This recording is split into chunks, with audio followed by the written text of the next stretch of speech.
All right. Hello, everybody, and welcome to the show. Good evening to you all. Happy Saturday. Today is Saturday, February 5th, 2022, and I am live on Pettynomics. Can you believe it? After a 2-year hiatus, here we are. And we are going to revive this channel as I've been promising for a couple of years now and building up on a couple of different topics for the show. So I'm excited to revive and bring you Pettynomics again. If this is your first time visiting this particular channel, the purpose of this channel is to talk about economic issues and really get down to the micro level, the petty level, if you will. And the name is a play on the word PTE nomics.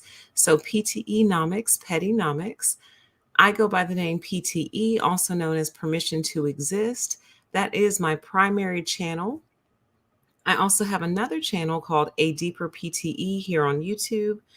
And I also have this channel, Pettynomics. There are a few videos on the channel, so do go check those out and take a look at them and you'll get a feel for what this channel is all about. So, welcome to tonight's show. This issue is a topic that's been on my mind for a very long time, and I've been kind of mulling it over. And the importance of it has really come to the forefront in these past couple of years. So, we are really going to talk about a lot of different things in this show. And the topic of tonight's show is Landlords Impoverish the Nation. So I have quite a few topics that I'm very passionate about. And one of those topics is that of the landlord tenant relationship and really more of the landlord tenant hostage situation. So if you're a homeowner, this show may not mean quite as much to you, but I think you should still tune in because you'll probably know someone who will rent in their lifetime. And you may not know or understand what they're going through because you may have been a homeowner for a very, very long time. So, in that, you may not know what it's actually like out here these days. And then, if you don't rent out your home or a second home to someone else, then you don't have the landlord experience either. So, we're going to really do a deep dive this evening. Welcome, as you all fill into the chat. It's good to see you again. Welcome back over to this channel. And we're going to go ahead and get started. So, as I said, this is a particular subject that is near and dear to my heart. And that is the landlord tenant relationship. And in particular, why I resent landlords so much. It really has a lot to do with the mindset, but we'll get into that as the show goes on. But I really resent it because the more I really examine it, it's a bit of a hostage situation. And we'll get into why that's a hostage situation.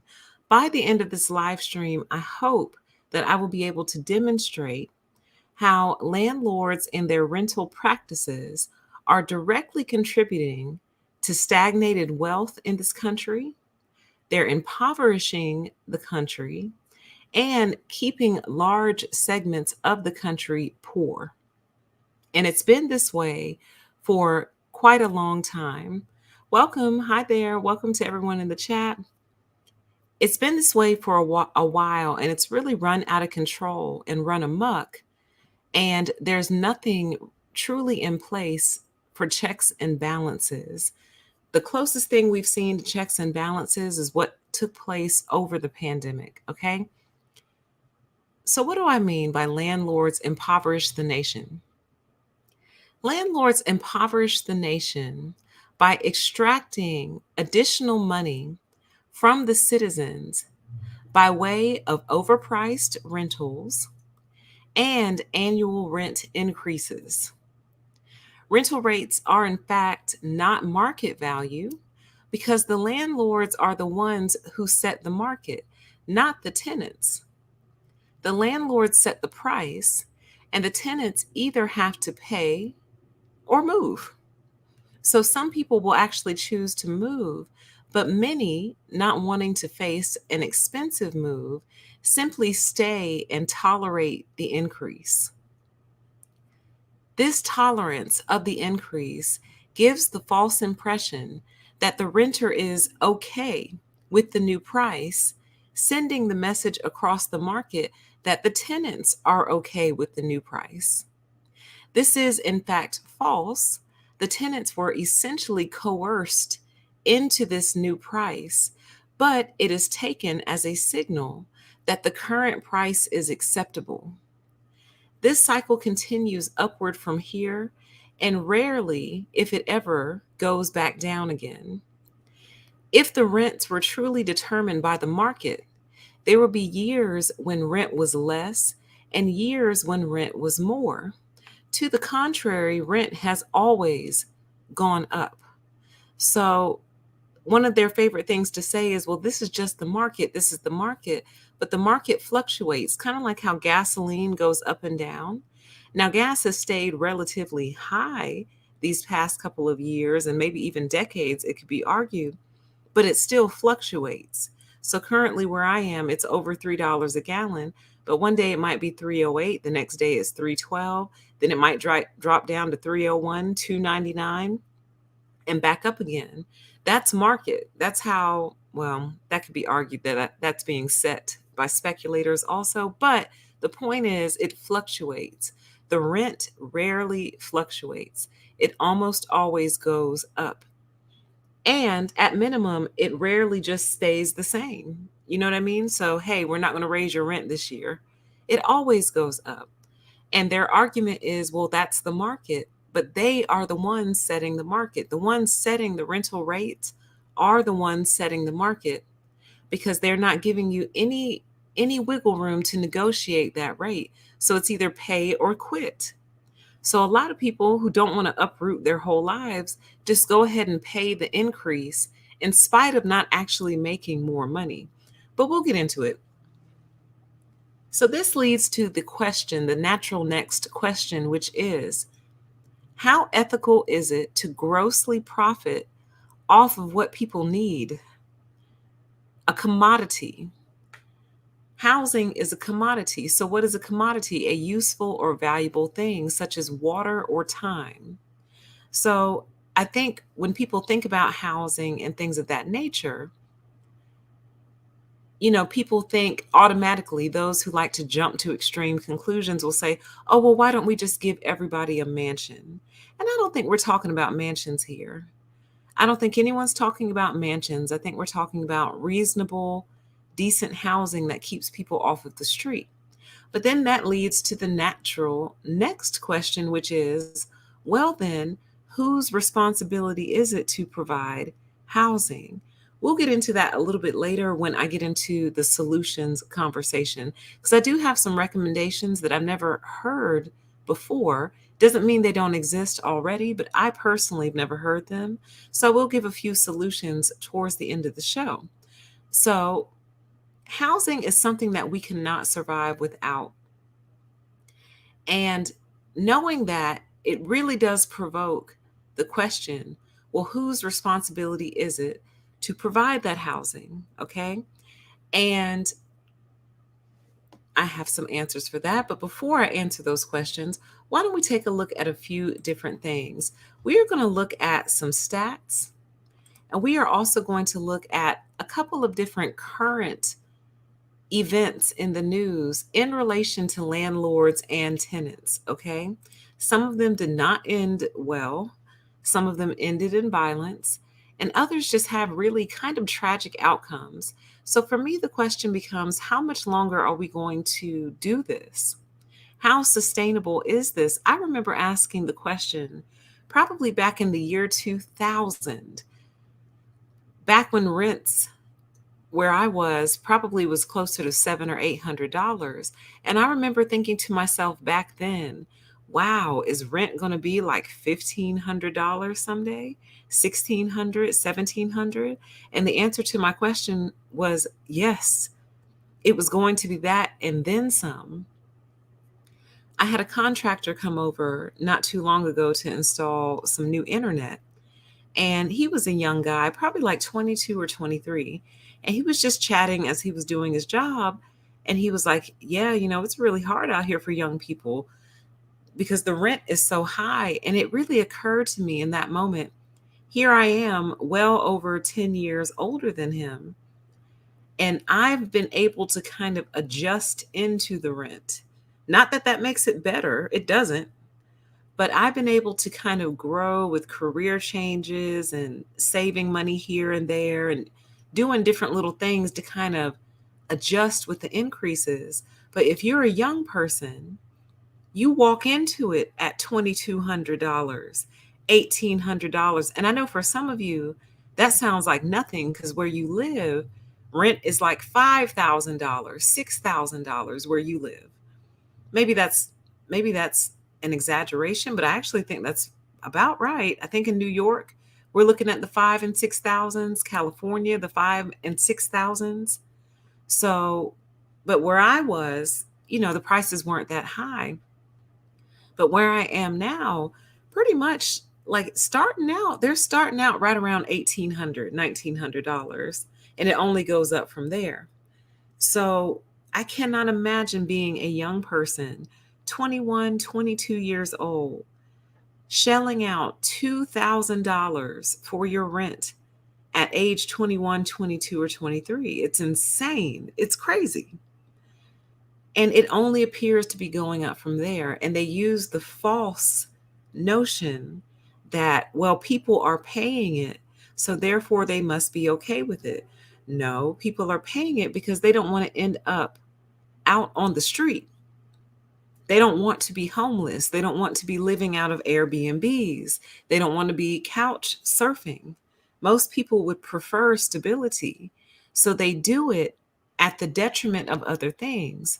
So them paying you more rent means that they go out less, means that they shop less, means that they spend money in different places less because they have to devote more of their money to rent, or they have to get another job, which still takes away from other areas of life. If you're working a second job, it's going to be real hard to have a social life. Some people pull it off, but it's not easy. So someone's losing. That's why the title of this live stream is Landlords Impoverish the Nation, because they do. Because with every rental rate increase, with every arbitrary increase, they're taking money away from you, your family, but they're also taking money away from the rest of society. That little pizza shop you go to, the little coffee shop that you go to, the little purchases you make on Amazon, your little subscriptions. Like, how many of you have had to go through your subscriptions list and cancel things just to make some wiggle room? You understand? So someone's going to suffer as these housing prices continue to go up. Let's take a look at some stats really quick, and then we're going to look at some current events. So these are 18 plus intriguing home ownership statistics for 2021. And although it says it was written by a person, I highly suspect that this was compiled by AI, artificial intelligence, but we're going to forgive them for that because they did a decent job. It says the home ownership rate in the US is less than 2/3 of the population, dropping down to only 1/3 when looking at Americans under the age of 34. The current home ownership rate in the US is slightly less than 2/3 of the population. See what I'm saying? This is why I say it's a bot did it. You see what I'm saying? So we have this sentence right here, then we have the exact same sentence right here again. So that's what kind of makes me suspect AI wrote this. So forgive me for stuff like that, okay? Rising house prices combined with the rising cost of renting is making it difficult for young people to get on the property ladder. Since the 2008 recession, the rate has dropped across all ages, especially amongst young people. The following statistics reveal some interesting facts and changing trends in the US and around the world. 1, white people on average are 50% more likely to own homes than people of other races. 2, real estate prices have risen as much as 73% since the year 2000. 3, Romania has the highest rate, I assume, of home ownership in the world, sitting at 96.4%. The national rate of home ownership in the US is 64.8%, and first time buyers make up only 33% of all home buyers. Okay. So those are just some off the cuff statistics that I pulled from this article. And then there's one more I wanted you to look at. Let's make this a little bit bigger just to make it easier to see. Now, this is not AI written, I don't believe. I believe Statista is a pretty legit website, actually. From what I hear about it, I think you can look up statistics on pretty much anything, but don't quote me. So on Statista, the home ownership rate in the United States from 1990 to 2020. So in 1990, it was 64.1%. On this chart, at its peak, it was 69.2%, roughly in the year 2004. Then it starts to drop, and it was roughly at its lowest right around 2016 at 63.7%. And then in the year 2000, it rose again to 65.8%. So although the graph itself looks very dramatic, the percentage changes aren't that great, but they're still great enough to cause a dip like this in the graph. So you see that homeownership became very popular in '04, dropped off, bottomed out in 2016, and now it's on the rise again. Strangely, in the middle of the pandemic, home ownership is on the rise and the housing market is going crazy. And it's really hard to understand how that's happening when so many businesses have been shuttered, so many businesses were shut down, so many people took impacts and took hits to their income during this time frame. How in the world did the housing market boom? So I actually don't have an answer, but I am going to look into it because something seems off about that to me, that the housing market would be going crazy right now when we're supposed to be suffering this great economic setback. I'm told that the housing prices in Florida are sky high right now because everyone's trying to move to Florida. Like it's crazy. But we're not here to talk about housing prices necessarily and things like that. Just wanted you guys to get a feel for where home ownership is. In general, home ownership sits around 64 or 65% in the US over the past couple of decades, and it doesn't really seem to move beyond that. So there seems to be roughly 30 to 35% of people just totally locked out of the housing market because this is pretty much a trend. How come only about 60% of the population can afford to live in houses or can get into a house, which is very, very important? Okay. So let's see. Do I want to debunk some arguments first? Or do I? No, let's look at a few current events. Then I want to debunk some arguments. And then I have a couple of solutions for all of this. Okay. So the first article I want to look at is here. Billions in federal rental aid sit unspent by local governments. Okay. So I started off the show sharing with how I really truly have a strong resentment for landlords, towards landlords, for this whole entire system for many, many different reasons. Okay. And I want to make this clear as well. I would have this resentment even if I was a homeowner and even if I was able to be a landlord, which I probably would not be for many reasons, lots of different reasons. I wouldn't want to be a landlord. But even if I were able to be one, and even if I were a homeowner, I would feel the same way because for me, it's a principle issue. It's the principle of the matter. You cannot lock people out of something so crucial and something so critical for life.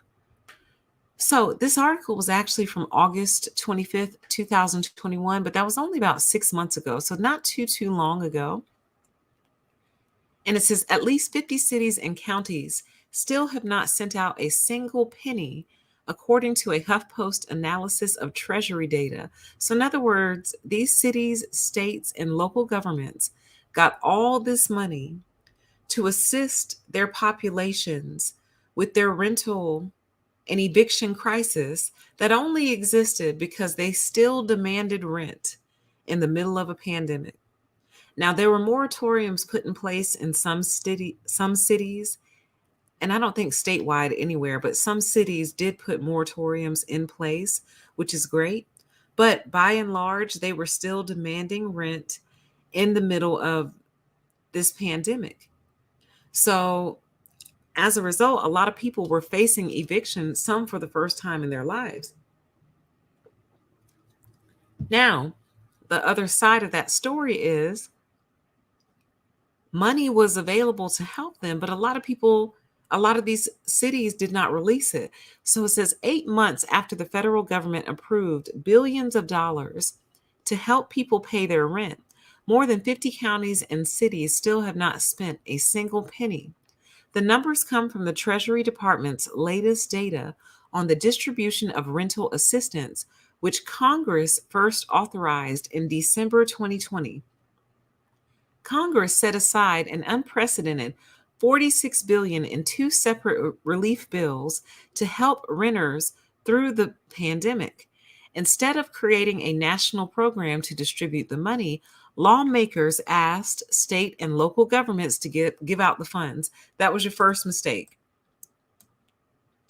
Instead of just direct payments, just direct payments to citizens, even hell, direct payments to the landlords. I'm all right with that. If it's owed, fine. But direct payments to the citizens or direct payments to the landlords, no. What did they do? They funneled this money through the state and local governments. And what happened? They started to sit on it, basically. It says of the first 25 billion, states and local governments have only spent 5.1 billion.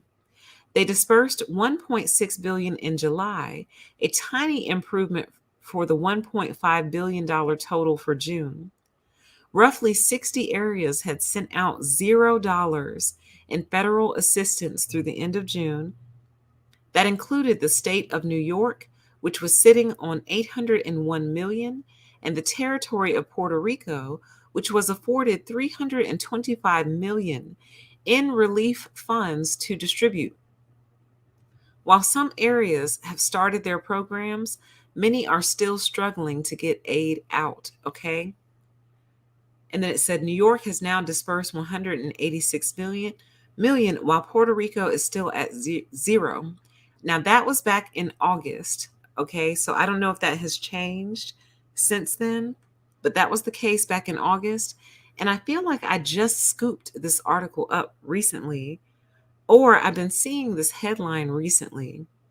So there are still states and municipalities that are not helping their people like they're supposed to, keeping them tangled up in bureaucracy or engaging in this other thing that I'm going to talk about on this channel eventually, which is this hiding act. So many companies, like if you had the money to prop up a little company right now, they would probably encourage you to engage in what I call the hiding act, which is you set this company up, but then you make yourself very hard to reach. The only way people can get in contact with you is through a chat bot on your website or some weird like help form on the mobile app, but no phone number, no email, no direct form of contact. Another way that they like to do it is through Twitter. Contact our customer service reps through Twitter. Like, that is an advanced form of hiding and ducking accountability and ducking responsibility that we'll talk about on a different show. But that's basically what these cities, state, and local governments are doing. People apply for this money and then they go into the hiding act. And what I personally believe is happening is these people are like seeing stars. Millions of dollars are getting deposited into these accounts and they're affected. They're affected by it. And like they just kind of like how they stole the truckers' money from GoFundMe, which we will be talking about on a deeper PTE, how they stole their money. First they froze it. Now they've stolen it, you guys, and they're going to distribute it to charities. Well, how convenient. But that's for a deeper PTE. I will talk about that over there. But They saw all this money come in, and then it suddenly became, well, do you really need this rental assistance? Well, fill out this application so I can stare at this, $80 million in this account. I believe they're embezzling some of it. I believe they're taking it, using it for what they want, putting it back. I believe there are some that have no intentions on ever sending this money out, ever. And I also believe that there are no checks and balances checking in to make sure that this money is going to the right place. Like, they are literally just sitting on rental aid while people get evicted, you guys. It is so sad. And I really feel like those individuals probably have some sort of legal case, but they probably don't feel like pursuing anything like that after going through something like that. They're not interested, they don't care, or maybe they are. I don't know. I don't know how much that would affect a person, how deeply they'd want to pursue that. But basically, if you have assistance that you qualify for and you applied in time for that money and didn't get in time and got evicted anyway, somebody needs to be sued for that. Somebody needs to be held accountable for that. Okay? So let's move on. So that was that. So that's one reason I can't stand these people. It's like they just do not want to help you in this way, even when there's help available. The government sent out all this money and they're just sitting on it. And it also makes me resent the federal government for not engaging in a more direct route. I know they didn't want to put this money in the hands of the citizens, but the way I would look at it is like this. If you put, let's say, $20,000 rental assistance in somebody's hands and they choose not to pay their landlord and they get evicted, well, now they have an eviction on their record. And now they have to take that 20 grand and go try to find somewhere else to live. You know? So I guess what I'm trying to say is, at what point do we put the responsibility back in the hands of the people and say, here's the money, pay your rent, and we have it documented that we gave you this money. If you choose not to pay your rent, well, you're going to get kicked out of your house, honey. But they'll never do that. They're not going to give y'all 20 grand. They'll give you 600. 600 here, 1,400 there. But if you're a parent, you parents right now are cleaning up. Every time I open my news, all I see is new stimulus check coming out for parents, basically. Parents have a $1,400 stimulus check coming to them right now. I think they're getting ready to get a new $1,000 stimulus check coming to them right now. And I'm happy for you. I just want them to remember us, like remember those of us who don't have kids. And even those of us who don't have kids, remember the childless couples. Remember the couples who've been trying for kids and can't have kids. Remember the couples who have lost children. So they were parents and now they're not parents anymore. So how hurtful to be told, oh, you don't qualify for this stimulus because you don't have kids, when maybe you did at one point in time and you lost them in a tragic way. Or maybe you can't get pregnant and you're trying to have kids, but you just can't. So why don't we count? Of course they wouldn't count me. They'd consider me a heathen because I haven't done my part. You know what I mean? I haven't contributed a human being to society. So to them, I am a heathen. But what about everyone else who's not a heathen, who's actually trying for kids and stuff and can't have them? Why don't they count? Why don't the childless count in this society? Why? Like, I'm just curious. So let's look at another current event. This actually did happen recently. A Connecticut official has been charged with murdering her tenant in a fatal shooting. Okay? This was published January 21st, 2022. Coming out of Norwalk, Connecticut, a public official in Connecticut is charged with murder after her tenant was found fatally shot inside his residence Thursday. Police were called to report a disturbance at a Norwalk home owned by 61-year-old Ellen Wink, who is the city's deputy Republican registrar of voters and served as city clerk from 2009 to 2011. Responding officers found 54-year-old Kurt Lametta, who lived in the home with multiple gunshot wounds. He was pronounced dead at the scene. Wink, who was home at the time, was taken into custody and later charged with murder. She's being held on $1 million bail or bond. Lametta rented a room at the house, and police said Wink herself was the one who called 911 after the shooting. The two had been a long running dispute over non payment of rent, police said. Wink was arrested for illegally locking Lametta out of the house. She also allegedly disposed of his belongings in the city dump. According to court documents, Wink admitted shooting Lametta, telling responding officers, "I know I'm arrested," and adding, "He's been my tenant and effing driving me nuts." But in her 911 call, Wink claimed Lametta came after her because she was cleaning up. And then Wink's lawyer says multiple options will be explored, including self-defense. Okay. So she's claiming that he charged her at her because she was cleaning up. And, he aggressed upon her and she shot him. But others are saying that they were in a long-standing dispute over non-payment of rent, which is probably, if that was the case, probably what at least motivated it. She was already mad about that. He gets snarky about her cleaning up. Who knows? But whatever caused it, let's look at the root. The root is this was a person who's not her family member renting a room out from her. This person stops paying for one reason or another. And in the end, it leads to this. And you have to ask the question, like, how can we avoid something so serious, right? Because I'm sure she needs her money, because it's been my experience that landlords and people who tend to rent out houses and things like that, they don't plan their money very well. They don't save their money. They're always spending it again on another house, usually. So what I'm trying to say is they're always walking on the edge also. You would think that a person who's extracting funds from other people would be smart enough to take a substantial portion of those funds and manage it to where you're not on the edge. You know what I mean?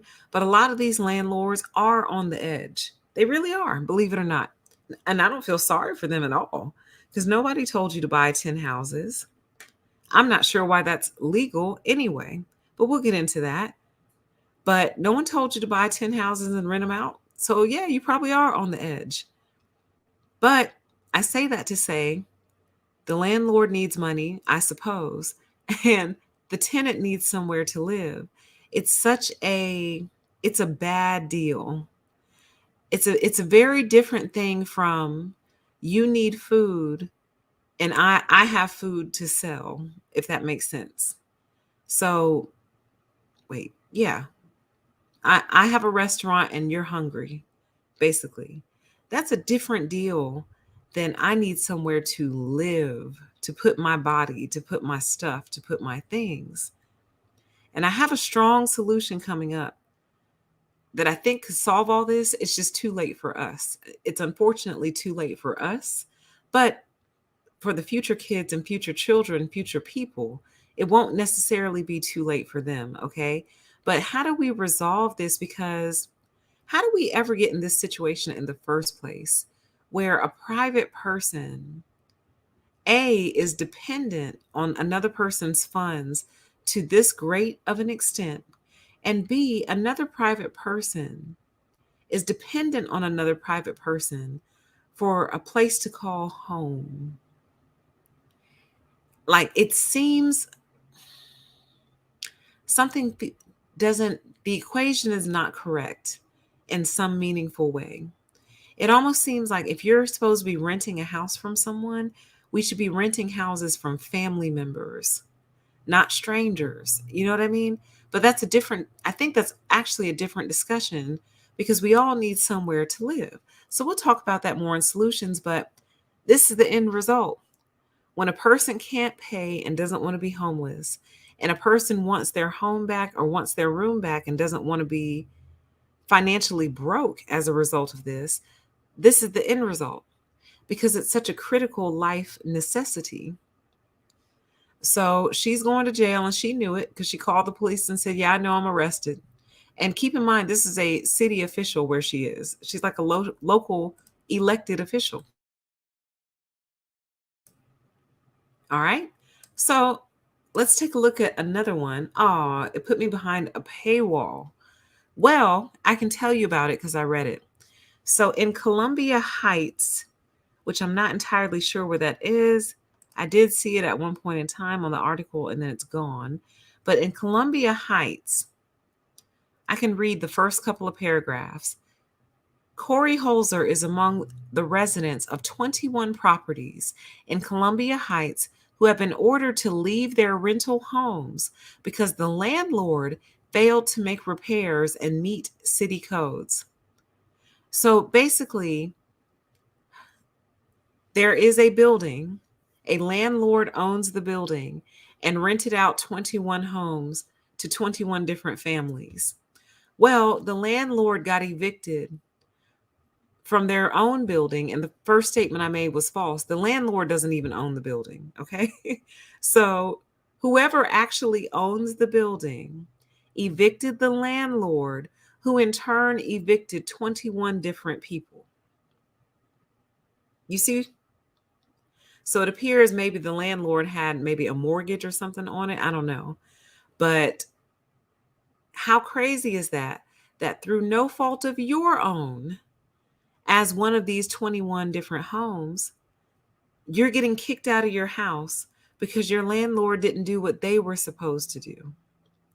So I guess what I'm trying to say is I don't like the landlord-tenant relationship because at a moment's notice and for many different reasons, it can instantly be snatched away from you. The landlord can sell the house right out from underneath you if you're renting it from them. They can sell their house, new owners take over, and now they're your new landlords if they don't decide to kick you out. So you may have found a perfect home that you love, you're totally in love with it. They can sell the house out from underneath you because it's not yours, and the new landlords may decide to kick you out, which actually is what happened in the story we're getting ready to look at here in a second. Here's another one. A Miami nurse's rent increased almost 40% overnight as Florida housing prices surge. Coming out of Tampa, Florida, strapped inventory and dramatic price increases are making Florida's housing affordability a big problem, even for people with jobs in high demand. Joe Flahy, an ICU nurse, lives in Miami with his wife and two kids, but can no longer afford the rent. This was published on the 29th of January and updated on January 31st, 2022. He said, "I have a great job at probably the best paying hospital in the city of Miami. I love my job. I love my hospital. I think it is more of a bigger problem systemically." With one call from his landlord, Flahy's rent went from $1,720 a month to $2,400 a month, nearly a 40% increase. My landlord said to me, "It's not personal." But I said, when you're dealing with people's homes, it is personal. Flahy said he likes his place, but said it doesn't have any amenities like a pool or a gym, and they never do. And when they go up on the rent, it's not like they're adding something new to you. They're not adding new things. He said, "It looks like a strong possibility we're going to have to relocate. We're going to have to rent for another year here and reevaluate. But it will be one of the most painful things ever for me to leave Miami." So understand what's happening here. This man is a married man with two kids. He's an ICU nurse at one of the best paying, excuse me, at one of the best paying hospitals in Florida. Apparently has some serious career stability. And even he can't afford to live in Miami because his rent is going from $1,725 a month to $2,400 a month, a 40% increase. Somebody please explain to me how this is legal. How and why? How is this legal? Why is this legal? Why can these people do this? You're literally playing with people's lives and jobs. Now he has to think about, is he going to try to stay in Miami or move to another city where the rent is lower and try to find a new job there. So basically what this does to people. And I did a video on this channel called Apartments Keep You Broke. Check that video out once this live stream is over. But basically it turns you into a nomad. It makes you nomadic to where you can't ever really put down roots. You cannot set down roots and really get comfortable in a place because you are always chasing rent, or rent is chasing you, however you choose to look at it. You're always trying to find somewhere where you can just afford to not be evicted, basically. And I can relate to this so strongly, you guys. So I'm currently renting a house. But up until this point, I've been renting apartments ever since I moved out of my parents' house. And a friend of mine used to joke and say, "Girl, you move every 3 years."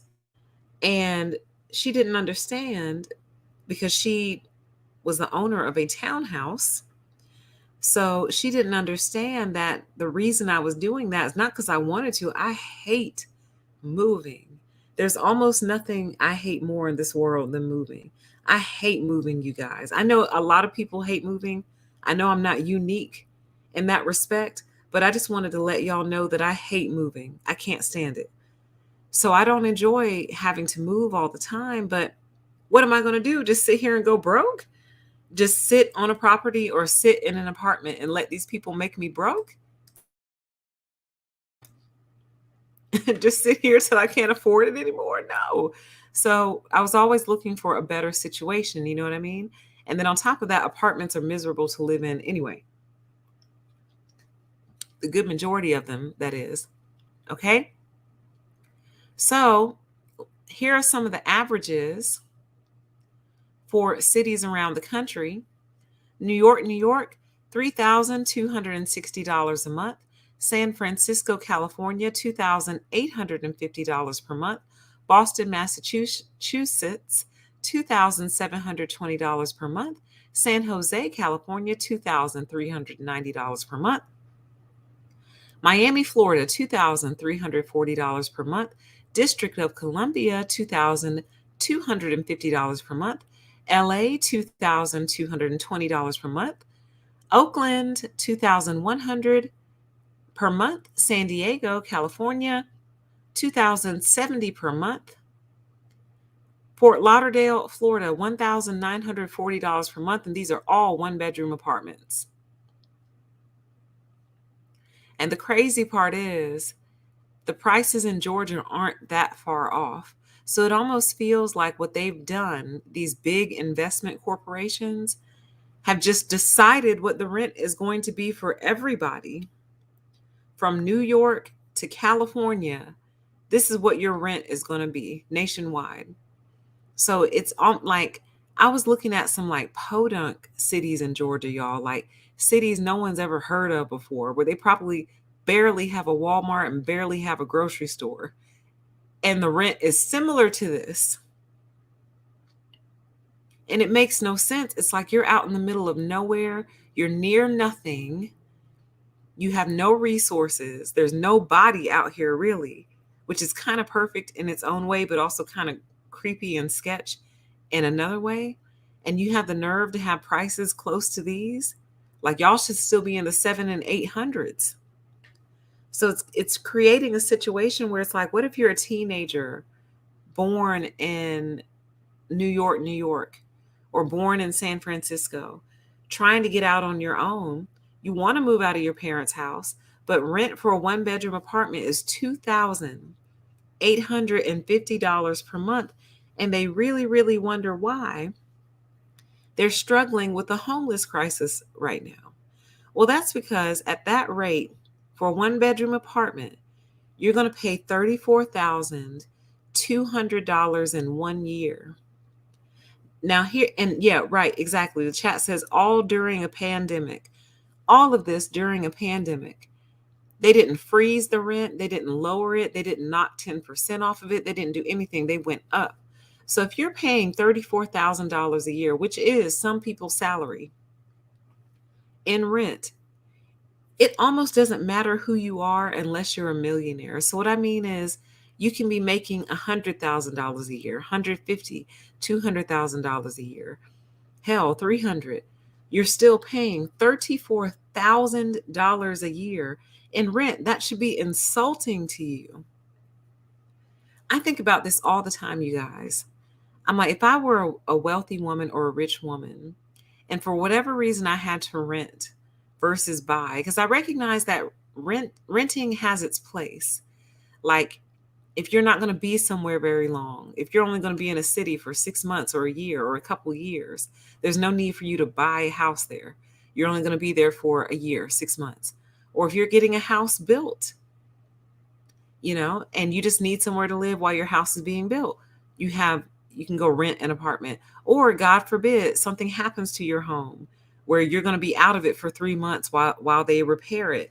You can go rent an apartment while they fix your house. So renting has its place, but I really don't think renting should be a way of life, because that's insulting to have spent 34 grand in 1 year for a one-bedroom apartment, you guys, that you don't own.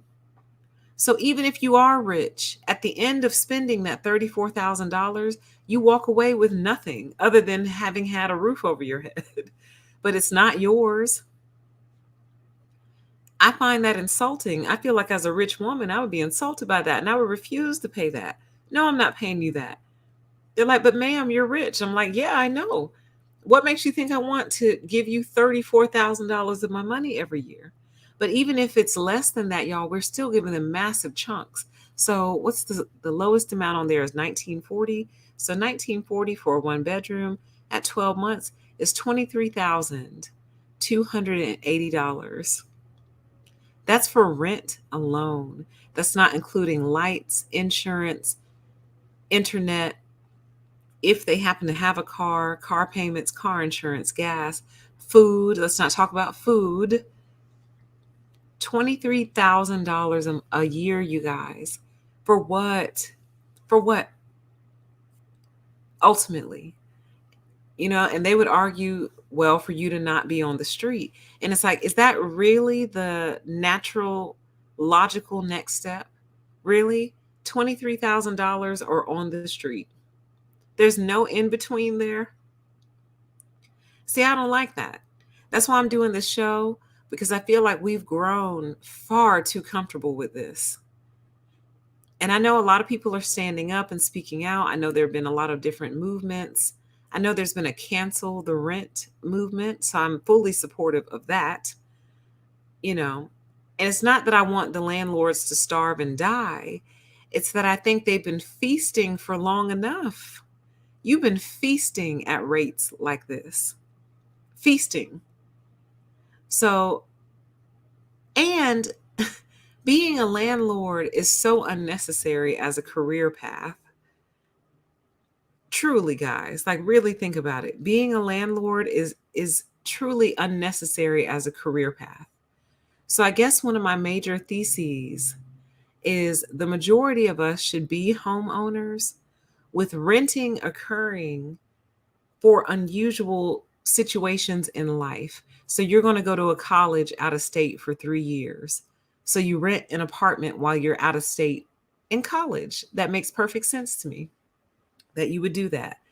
Or you have the type of job where you travel for 8 months at a time, then you come back home. Okay, well, you would rent an apartment wherever you're going. And then, you know what I mean? There's no need to purchase a home. But my general position is that home ownership should be easy to get into. As easy as renting an apartment, it should be the first option, with renting occurring as one of those unusual life circumstances where you just need to rent something for a quick 6 months or a year. But it should not be a way of life, because it turns into this.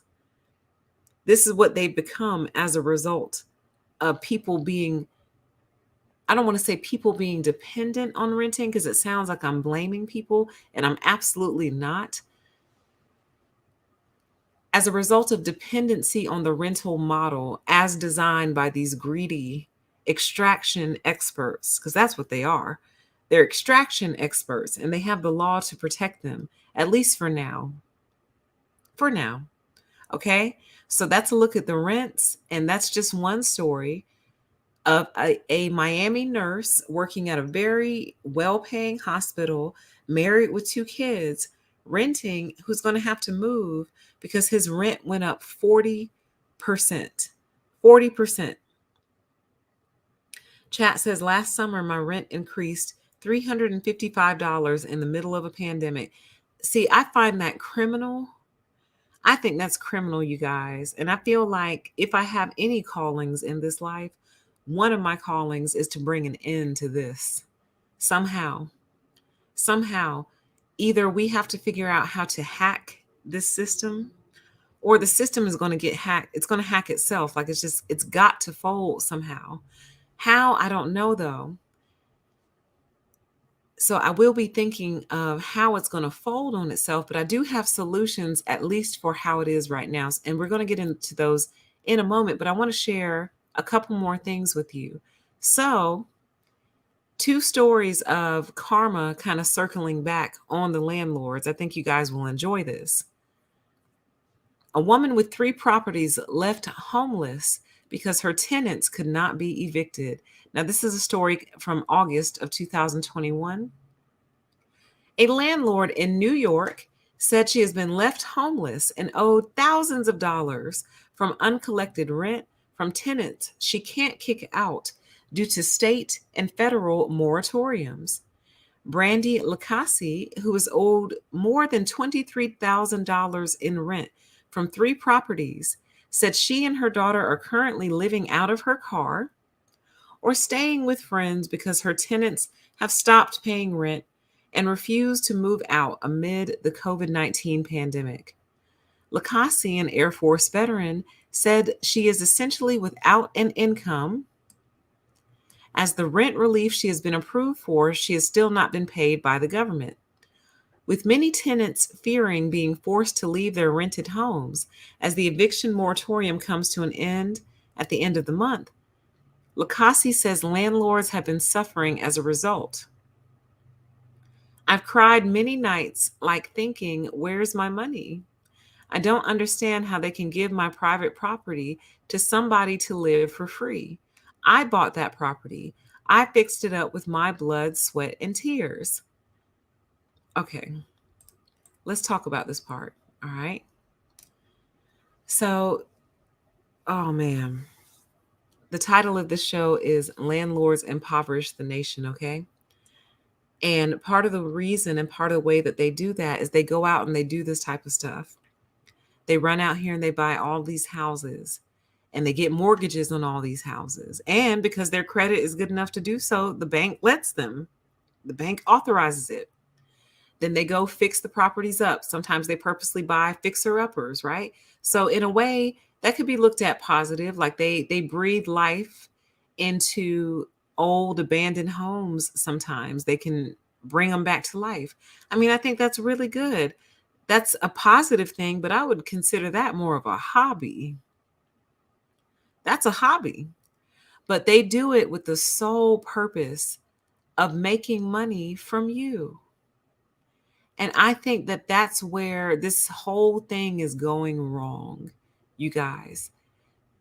Like, look at the sentence. I fixed it up with my blood, my sweat, my tears. How can they give my private property to somebody to live for free? I bought it. Well, she's absolutely correct. But number one, nobody told her to. Nobody forced this woman to buy more than what she needed. You only needed the house that you were in, truly.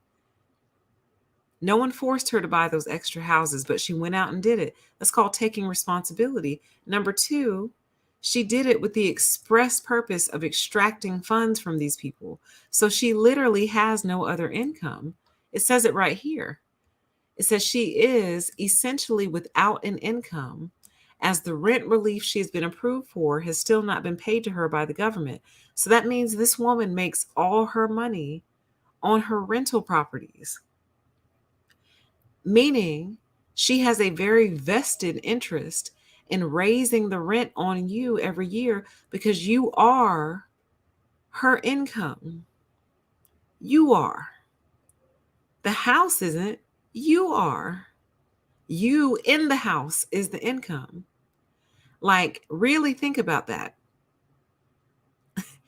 You are keeping this woman alive.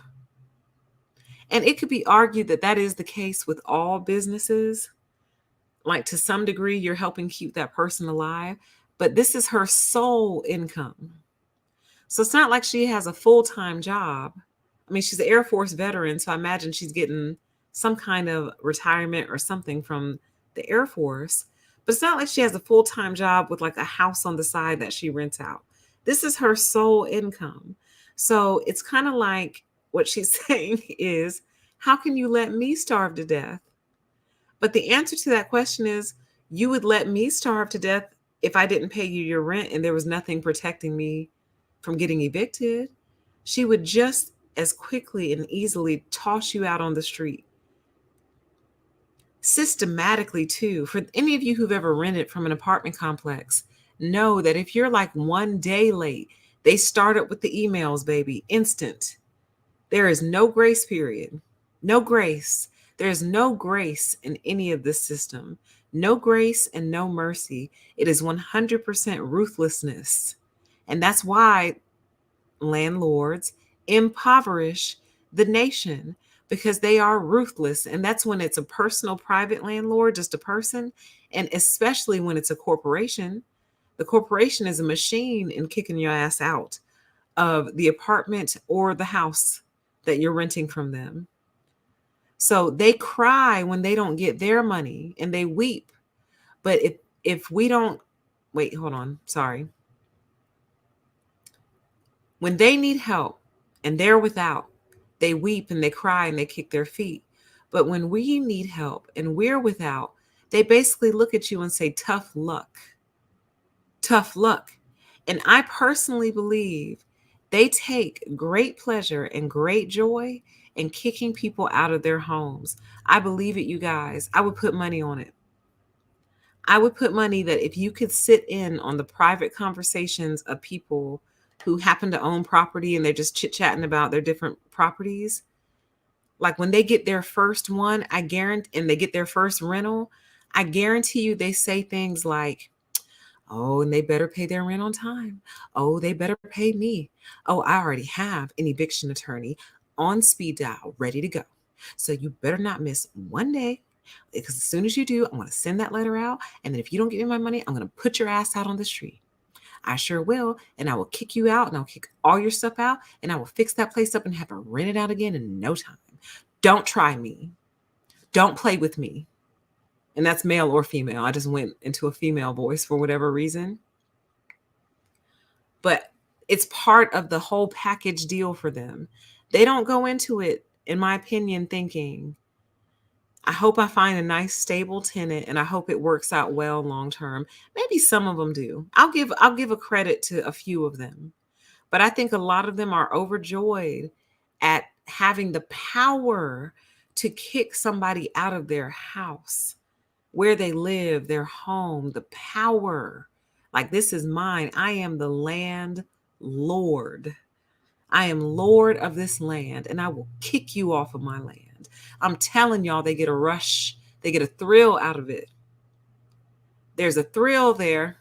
I'm telling you, there's a thrill. All right.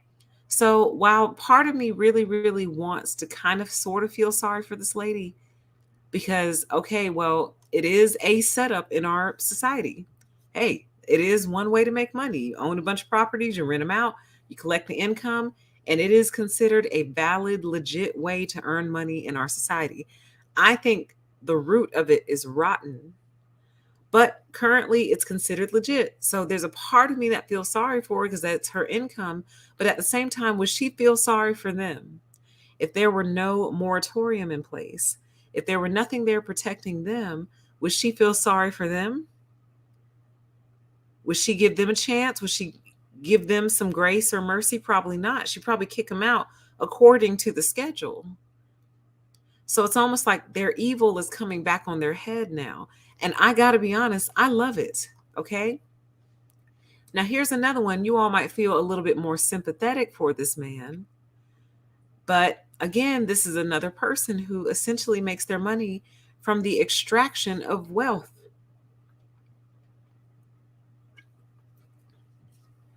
If your mortgage, when you bought the house or the building or whatever, we'll say house.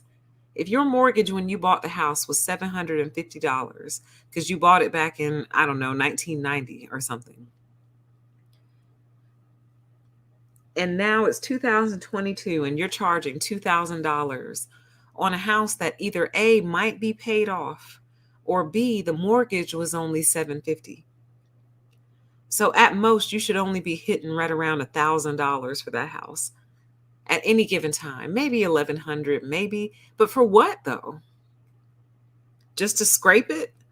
You see what I mean? Like, I know they have to budget for repairs and insurance and things like that. But after you budgeted for repairs and you budgeted for insurance, what is the extra money for? It's pure profit. So I guess what I'm trying to say here is, I almost feel like landlords and landlordship should be a nonprofit organization, like nonprofit landlords. I bet you if they ever put a law like that in place, they would give up these properties quickly, make them nonprofits, or make it to where they can only profit like 1% over the actual mortgage rate or something like that. But we'll get into that. Now I'm getting into solutions. So this was published January 2nd, 2021. NYC landlord facing his own eviction as deadbeat tenants refuse to pay their rent. So this is the gentleman, right? And it's like, oh, he looks like somebody's grandfather, probably. Like, how could they do this old man like that? But how many people has this old man put out on the street? How many people? A New York City landlord is facing his own eviction as tenants in his Harlem building refuse to pony up the rent.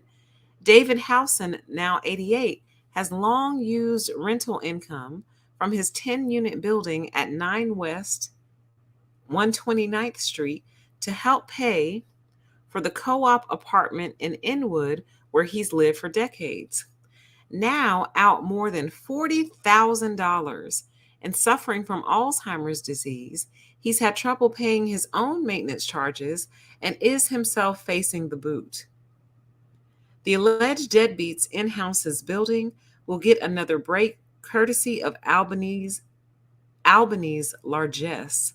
The legislature is expected to pass a new eviction moratorium that will keep wayward tenants in their apartments until at least May 2021. So riddle me this. You've been raking in at minimum 40 grand on a regular basis. Like, these landlords never put up any money for a rainy day. Aren't they always telling us to save money for a rainy day? Put up some cash for a rainy day. They don't do that though, y'all. Now, again, is it sad he's elderly? But again, how many people has this elderly person put on the street? It's almost like these landlords are behaving like a business without actually being one, if that makes sense. It's a business operation without like business protections or business expectations. It's hard for me to explain what I'm trying to say. But this is another instance, I would imagine, of karma coming back. I wonder, did he fix things quickly for people? Was he a good landlord? Was he a kind landlord? Did he show grace and mercy, or was he ruthless? So it's like as soon as the system turns on its head and the ruthlessness returns itself, well, they get upset and they start crying to the news media. And it's like people don't feel sorry for you guys because of what you did, because of what you did to people. All right. And I accidentally skipped this one. So I'll just give you a high level summary of this one. The two ladies pictured in this story basically bought a house, they rented it out, right? Then, when they wanted the house back, they had to displace the tenants. So they gave the tenants notice that they wanted their house back and they, needed to move out. Well, there's a new law in Oakland that forces the landlords to pay tenants anytime the tenant is evicted through no fault of their own. And it's amazing. So this particular couple has to pony up $6,500 to their renters, you guys. I think that's amazing. The reason is because when you displace someone in a city like Oakland, for them to find a new place is going to be very expensive, especially if they weren't planning on it. You know what I mean? Like your landlord just says, hey, you got to go. And it's like, but what? I wasn't planning on moving. It's like, yeah, but this is my house and you got to go. Get out, basically, is what they're saying. So Oakland has passed a new law forcing the landlords to actually pay the tenants when they move out, and it's staggered, you guys. So Oakland requires landlords to pay qualifying tenants $7,447 to vacate a studio or one bedroom unit, $9,166 to vacate a two bedroom unit, and $11,314 to vacate a three bedroom or more unit if the renter's household includes low income, elderly, or disabled people or children. They are entitled to an extra $2,500 per unit. The amounts are adjusted every year for inflation. So this is amazing. And I really hope to see this take off nationwide. And I also hope they apply it to situations where if a tenant has to move because they cannot afford the rental rate increase, the landlord needs to pay for that. Like you need to pay for that. Pay me $5,000 because you went up on rent and I can't afford to live here anymore. So now I got to go try to find another expensive place in the area. Well, that's going to be hard. And why do you have the right? So here's the question. Here's the rights question. Why do you have the right to displace my life like this? Why do you have the right to do that? And some would answer and say, well, why do you have the right to live in my home? You don't have the right to live in my house. But we have a business agreement, though. I pay you a certain dollar amount. I live here situation. No, I don't own it. Sure, it's yours, but why do you have the right to arbitrarily just displace somebody's life without notice? You see what I mean? Or go up so much on the rent to where it would naturally displace them. You owe for that. You owe for their moving expenses at minimum. And here in Oakland, this money is intended to cover the not the down payment, but the deposit for when you move into a new place. First and last month's rent and the deposit. So you owe for moving expenses, first and last month's rent and the deposit. You owe for all of that. All of it. Okay? So I like this. So what basically happened with this story is they fought the law and they lost. So they didn't want to have to pay almost $7,000 to their tenants. So they went to court over it and they lost. So they're going to have to pay anyway. All right.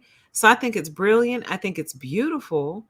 And I certainly want to see more of it. Okay. So those are the articles that I wanted to share with you and just kind of give you a feel for what's going on in our world. Now, let's chat through a couple of common rebuttals and arguments you hear, especially coming from people who either are landlords or who are trying to be landlords, right? So the number one argument that I hear coming out of these people is, well, if you hate renting so much, why don't you just buy a house? And they say it as if it's so easy, spoken like someone who thinks it's so easy. What they often don't know are the multiple attempts at buying a house. They often don't know about all the starts and stops. They often don't know how very close I personally have come before. Some of you already know because I shared the story on my other channel. They don't know all that. They just think you're a person sitting around complaining about being a renter, but doing absolutely nothing to try to change the situation. They don't know about how you spent 6 months to a year cleaning up everything, cleaning up this, paying off that, trying to toggle that credit score to the right place, you know? And the crazy part is, the hard part is so many different things have to be working in your favor at the same time. Your credit score has to be good and acceptable. You have to have a good and acceptable job, getting paid enough money to cover the cost of the house. So it's not good enough that you're steadily employed. You also have to be making enough money for the particular house that you want. So that has to be working in your favor. Then you also, at the same time, have to have a substantial down payment available to purchase the home, anywhere between ten to $20,000, depending on the cost of the house. They do have some new home buyer programs. I've never seen any of those fan out in my favor. None of them. Okay. Not one single one. All right. So it's like you have to have this perfect storm of circumstances all lined up at the same time, working in your favor for like 2 or 3 years straight. So that's the fourth factor, time. So even if you get it all going, credit score, job, down payment, but that all lines up for like 6 months or 8 months only, well, that's not good enough either. It has to be consistent, a consistent thread. They want to see that you're the super stable, super solid person who's going to pay them back. And because all these conflating factors have to line up, almost like how the sun lines up with the moon and the earth at times, that's what makes it so difficult to just buy a house. If I could just buy a house, I probably would have purchased 2 or 3 by now. Bought one, sold it, bought another one, sold it, and I'd probably be in the third one by now if it was just that simple. But it's the alignment of all these factors, which honestly, in my opinion, are not realistic anymore, you guys. It's not realistic to expect all that. That's like the expectations you have for like a middle-aged married male, basically. And if we want to get even more specific, a middle-aged married white male. Those are expectations you would have of that kind of person. But everyone is not like that. Everyone is not going to have a constant thread of a job, especially not with all these narc bosses running around on the job. Everyone's not going to have that constant thread. The credit score gambit, don't get me started on that. I already went off on that before on my other channel. No one really even understands how that truly works. Like you could pay your bills perfectly for like 5 years straight and have no motion. But then if you pay them all off, well, that's bad too, because then it looks like you have no credit at all or you don't use it. A mess, a total scam. Okay. But you got to have that scam going right. Then if you have those two going right, you got 20 grand. Do you have $20,000 sitting around to just buy a house with? Like it's crazy. And then answer me this. How would a young person, like an 18 or 21-year-old who wants to buy a house, doesn't want to rent, how would they come up with 20 grand to buy a house at 21 or 22 years old, assuming they have like a decent job? You see what I mean? So it's not that simple to just buy a house, but it should be. It should be far more simple than it actually is. So I'll continue to advocate for that, the ease of access into a home. Because tell me how that could be worse than paying $3,000 a month for rent. Let's say you get a mortgage, your mortgage is $1,200, and in your area, rent is like $3,300. Tell me how paying a $1,200 mortgage is worse than $3,300 in rent Who's more responsible? They're like, oh, well, we want to make sure you're responsible and you'll pay your mortgage. Well, honey, I've been paying $3,300 in rent. So who's more responsible? The homeowner paying $1,200? Fixed, by the way, fixed. $1,200 from here until it's over. Fixed. Unless they got a fluctuating mortgage, which was really, really, really stupid. But people do that. But for the most part, fixed, 30-year fixed mortgage is not going to change. So who's more responsible? The person paying a fixed price every month, or the person coming up with $3,300 a month to pay their rent? It's ridiculous. So there's that. Now, here's another argument that I often hear from the other side, like when I read comment threads and stuff. They are so nasty, you guys. So I go on other channels and I watch different videos about this. And it's usually, the content creator is usually a landlord themselves. So of course they're very pro landlords, pro all of this. They're very much in support of all of this. Of course, they don't see anything wrong with it at all because they're getting rich, extracting money from you. So of course they don't see anything wrong with it. So when I go down in the comment threads, a comment that I'll see from these nasty individuals a lot of times is, well, it's not my fault you can't afford to live here. And the answer to that question is, there's two answers really. The answer to that question is, well, I was able to afford to live here when I moved in. It was all good just a year ago, 2 years ago.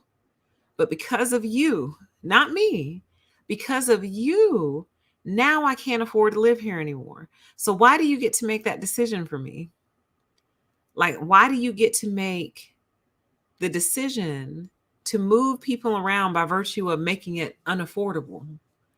Like that, there's some sort of human rights issue there, guys. And I don't know what it is, but I think it might be part of my solutions. And let me add one. I just thought of one. Okay. So there's that argument, all right? So the second argument is people like you are who are making it impossible to actually live wherever here is. You know what I mean? Like if I sincerely wanted to move out to New York or California or something like that, or even Miami. Well, Miami's kind of close to prices where I am. But if I wanted to move to a more expensive city, that would be very, very, very difficult for me to do. They would respond, well, it's not my fault you can't afford to live here. My thing would be, all right, well, then who all can live there? All rich people? Because if that's the case, who's working in your restaurants? Who's working in your grocery stores, your fast food places? Who's delivering your DoorDash to that expensive ass apartment? Who's doing all those things? The same people who can't afford to live there? It's like there's so much haughtiness and arrogance and self-righteousness and narcissism built into this, you guys. They love it. They love jacking the prices up and then looking down on people like, well, it's not my fault you can't afford to live here. They feel proud of themselves. They love giving these people 60 grand a year, 70 grand a year in rent money. But when the bottom falls out, they're going to calculate all that money they spent on rent and they're really going to regret it. They're really going to regret it. They're going to be like, wow, I really just wasted a ton of money for no reason. I'm not saying that housing should be free. I'm saying housing is currently grossly overpriced. Grossly overpriced. Like nothing really truly should be more than $1,000, y'all. Honestly. Like, I mean, okay, if you get a mansion, fine. Or a super massive house, fine. But everything else, nothing should be exceeding $1,000 right now. Nothing. Absolutely nothing. These people are securing their retirements off of your hard work and off of your desperation because they know how difficult it is to actually buy a house. And I do believe they keep it that way on purpose. So they have people to rent all their different properties. Because if everyone could buy, I imagine that percentage would rise probably to 80 or 90% home ownership. I think there are some people who absolutely do not want to own a home. They want nothing to do with it. Maybe they've done it before. They didn't like it. They want nothing to do with it. They'll rent. There are some people who like not being committed to a city. So they'll go live in a city for a year, then they move to another city, live there for a year. You know what I mean? There will always be renters, always. But I think home ownership would jump up to 80 or 90% if it was easier to access for people. And you didn't have to come up with $20,000 and things of that nature or have a perfect credit score. It's almost like you have to show up as a perfect person. When you approach the bank and you lay out your life in front of them, they look at it and they go, "I'm so sorry, dear, you're not perfect. I'm sorry. You seem like a really nice girl, but your life is just not perfect." And I'm like, "Yeah, but I'm alive still. And I've always paid my rent. I've always had somewhere to live. And I've even paid car notes too. I feed myself." So I guess the point I'm trying to make is if I've made it to this age and I'm still alive and still housed meaningfully and still taking care of business, does me not being perfect, is that truly indicative of a person who would then screw up their own house? Is this a person who screwed up their house before? Like, don't you think she would stabilize some if she had a stable monthly housing payment, stable place to live, not constantly worried about what the next increase is going to be and whether or not she's going to be able to afford it or if she's going to have to move again? Don't you think that would help her level out and then make her life look a little bit more perfect for you? Don't you think that would help? So there's that. And another point I would like to make, and then I'm going to get into solutions and then we'll close. One of the most illegal aspects of all of this is the fact that they can raise your rent after your lease expires for no reason at all other than they just want to. So nothing material has changed about the property. The product itself has not improved. So what is the increase for? They didn't give you a hot tub. They didn't come rip out countertops and give you granite.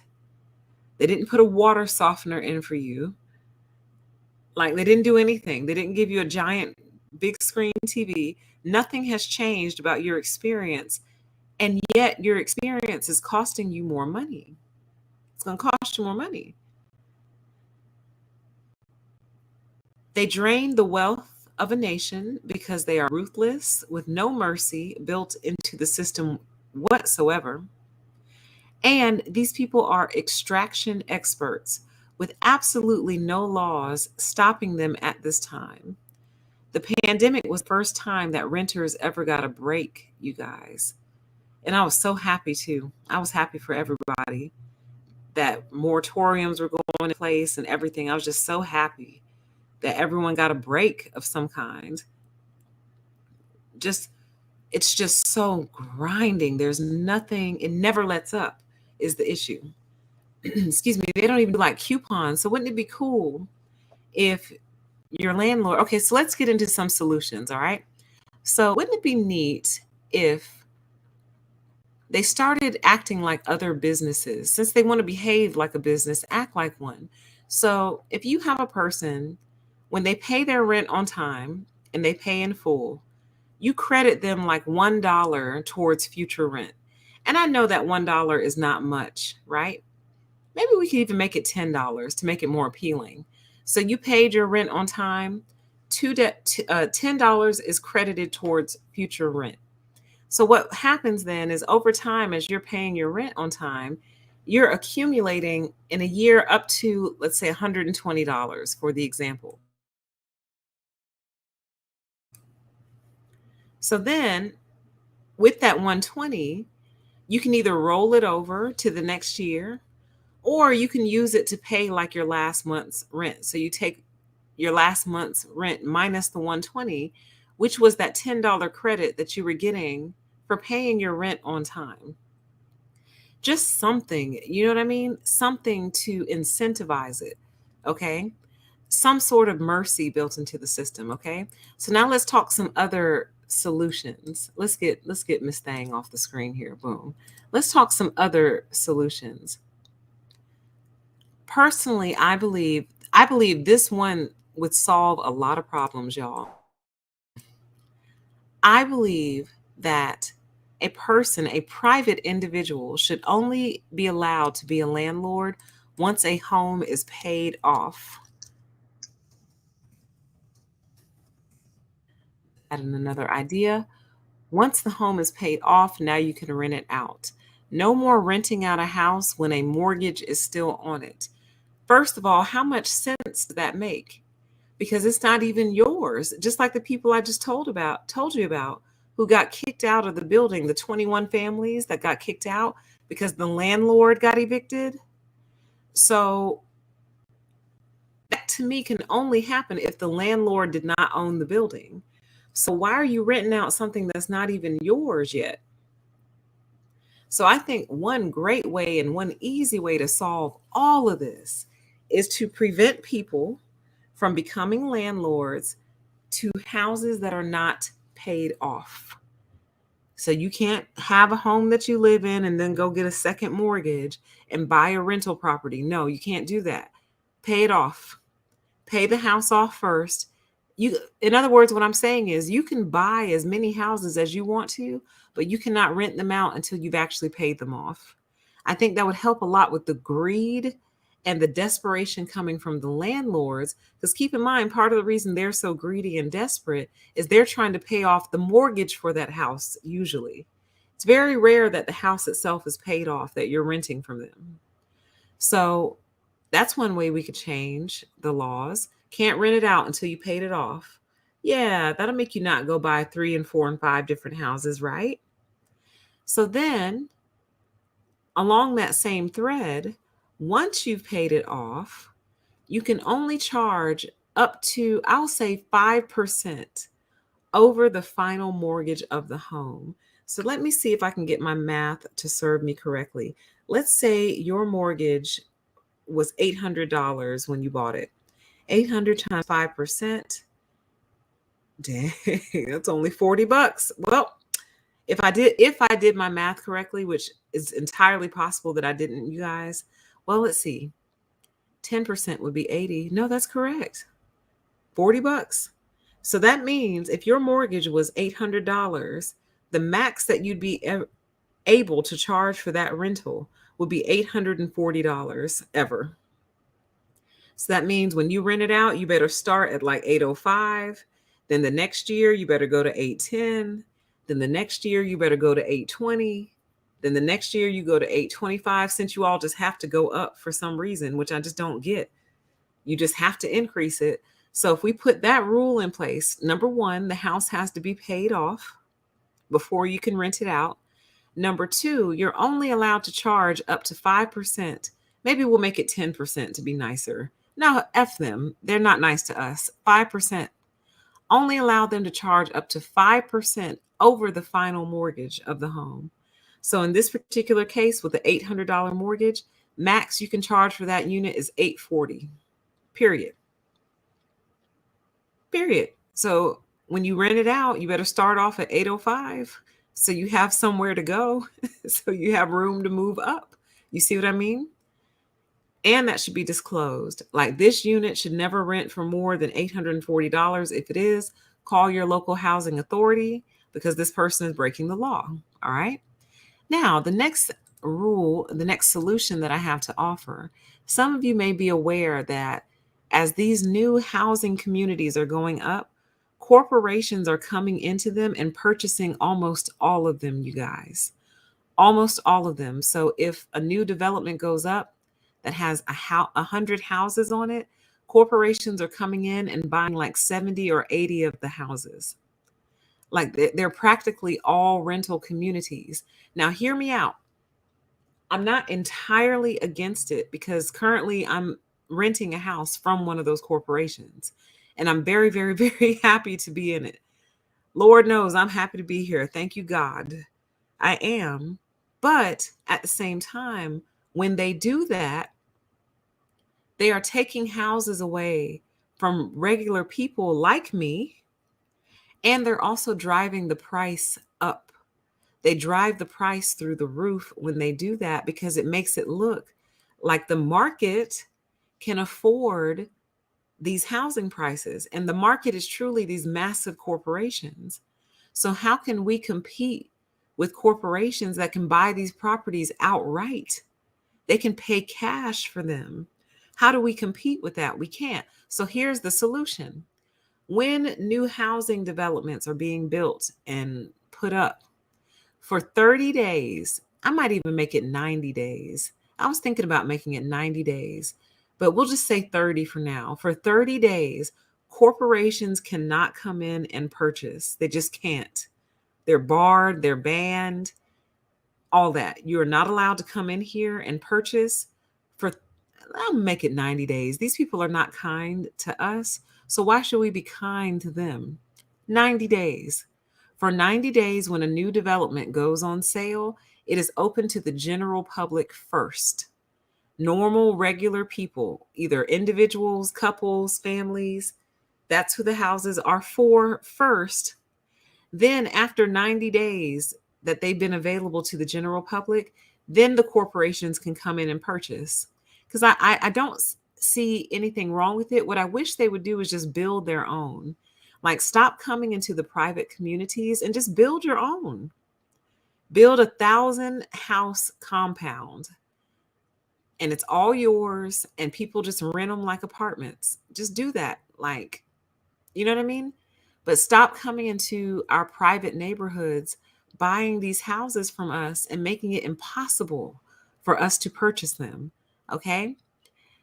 Now, another solution is that when we enter into these leases should be locked for 5 years at whatever rental rate you, well, see, that could be bad because if you lock in a high rate, you wouldn't necessarily want that. Let me rethink that. What I was going to say is lock in the rates for 5 years with a schedule that shows expected increases. So, in Fantasyland, if your rent was $1,000 a month, for the next 5 years, your rent is locked and there will be increases, but here they are. So they actually show you what they are. So year one, you pay 1,000.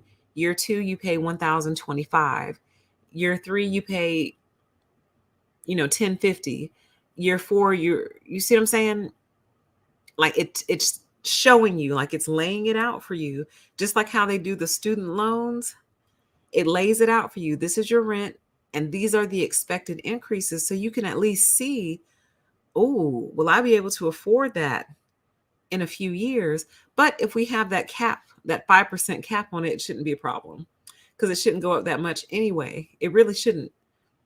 So some sort of locking in of the rate, but then again, that could get dangerous because you could accidentally lock in a very expensive rate. So they would have to incentivize it, okay?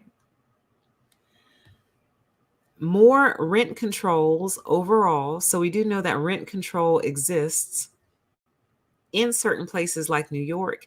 And I don't know in other areas where rent control exists, but it does. So more rent control. Like, it killed me that Biden wanted to mandate vaccines, but you wouldn't mandate nationwide rent control, nationwide lock. If you're not going to knock off the price, at least nationwide for the next 2 or 3 years, you can't go up on rent. You can't mandate that. You could have mandated that, like lock the rent in place. So at minimum, people aren't paying more. You know what I mean? You could have done that. But here is my final solution. And then I'm going to show you one more thing. And then that will actually two more things. And then that will conclude the show. My final solution is instead of paying for college funds for our kids, why don't we start paying for homes for them? So this was the one I mentioned when I said it's already too late for us, but it's not too late for the kids. A lot of people go ahead and start their children's college fund when they either find out they're pregnant or shortly after the baby is born.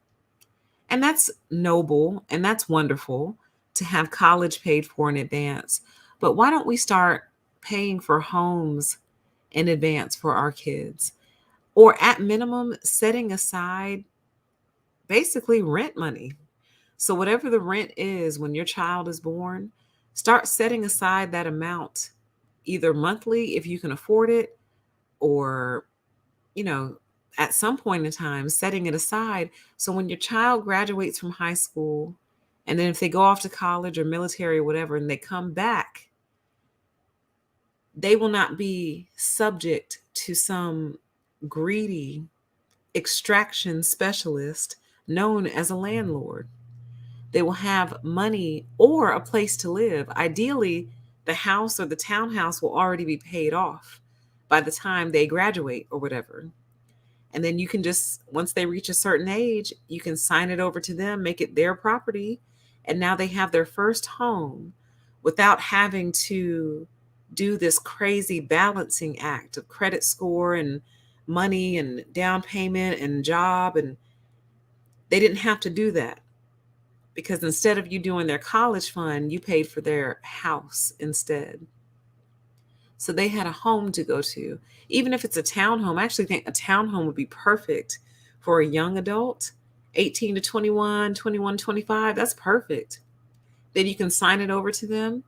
It's theirs, and now they're homeowners, and they can sell it and get their next house. You see how you've started the legacy over and you've ended the legacy of struggle? Because expecting a child to graduate at age 18, then go off to college for 4 years and graduate at age 21, and come out paying the rent, or even come out trying to buy a house, from what money? Unless they have family money. But I'm really speaking to people who don't have family money like that, you know? But 18 years worth of paying on a townhouse would sure go a long way for a kid coming out of high school or college. It'd be one hell of a gift. Okay. So that is the final solution. And then I wanted to show you this. Let me pull this up real quick. For anyone, I know you all are not all in Georgia, but if anyone is in Georgia, this was brought to my attention. So I want to make sure that you know it's out there. All right. So the state of Georgia does have a rental assistance program available, and apparently there is still money in it. So if you know someone struggling to pay rent or utilities, forward this email today. Well, obviously you can't forward this, but this was forwarded to me, so I wanted to share it with you guys. The state of Georgia received $989 million from the U.S. Treasury's Federal Emergency Rental Assistance Program to provide relief to individuals, families, and landlords whose finances have been negatively impacted due to or during the COVID-19 pandemic. Funds are still available. Renters in need are encouraged to apply immediately. The quick and easy quiz, this quick and easy quiz determines eligibility. And then that URL is https:// Georgia Rental Assistance.ga.gov/ check dash eligibility slash tenant. You're probably going to want to look at your screen if you are trying to write that, because I think I just butchered it. Okay. So that's that. I wanted to make sure you guys know that that was available and out there. Okay. For anyone in Georgia who may have thought there was nothing, they are sitting on money, guys. They're literally just sitting on cash. So please take advantage of it. Don't be too proud. You know, everyone needs help sometimes. So get it, use it. And these are criminal con artists, extraction experts, honey. Okay. So please don't feel any shame in reaching out and trying to get your piece, because you deserve it, you guys. You really do. You really do. So we are going to go ahead and close the show. I appreciate you all being here. I appreciate you all showing up for me. Y'all show up for me, man. I really appreciate that. If it's on Permission to Exist, a deeper PTE here over on Pettynomics, and maybe one day political PTE again, but probably not. I think I'm too through with political analysis. Okay. Because clearly there were some things that I was missing, but I still think there was a lot of accuracy to what I said, though. But anyway, neither here nor there. I want to leave you with this story, okay? There is a young man who is known as the Wolf of Airbnb. And I'm not going to read the whole story to you, but essentially, what this young man has done is he went and rented out an apartment in New York City. And then he went and did that a whole bunch of other times. So he had his primary residence, then he rented out a couple other apartments. And the other apartments that he rented out, he converted those to Airbnbs. But here's the kicker. He has absolutely refused to pay anybody. He's refused to pay any of his landlords, okay? And I think it's hilariously funny. It is a scam, so I do not recommend this. I'm not recommending you scamming, okay? I'm going to give you all this link just in case you want to read the story. This is not me recommending you scamming. This is me being inspired by the ingenuity, because someone has got to break this system in half. Somebody has got to find a way to hack this system. The only other hack that I could think of was a very rich person buying a lot of land, building a bunch of houses on it, and then just renting those houses out for way under market cost, like renting them out for like $500 a month, $600 a month. But they're still nice though. They're not like, what would typically bring with that price range. They're like nice. They're just, a billionaire decided they wanted to do a good thing. So basically, the only people that can fix this currently are guys like this who are renting out apartments and then just simply refusing to pay while raking in all this money from Airbnb, or some benefactor just deciding to do the right thing one day, or an uprising from the people. I don't know which will come first, to be honest with you. But I am so glad you guys joined me here this evening on this Saturday night. I was very anxious to get this show to you. I think this is an important conversation we need to be having right now, because currently we are upending a lot of different systems. So why not upend this one? It's making us broke. It's draining all our money from us. And I'm really, really tired of giving these people all of my money. I really am. So it's not that I don't want to pay. Nothing in life is truly free. But I just don't think that these things are priced reasonably. And more than that, we have no recourse. So you can't negotiate with your landlord. You know what I mean? You can't bargain for a better deal. It's kind of a take it or leave it situation. And to me, that's what makes it a monopoly. The fact that it's take it or leave it. And if you can't afford it, well, you better figure out something fast. Get a hotel room. Like, that's not right. We're supposed to be a first world country, and it's time for us to act like it, okay? So with that, you guys, I appreciate you all so much for being here. I'm going to close the show, and I do expect to bring more content here on Pettynomics. With what frequency, I'm not sure just yet, but we are pumping life back into her and reviving her. So thank you for joining me. Please subscribe if you haven't already, and we will talk again very, very soon. Bye.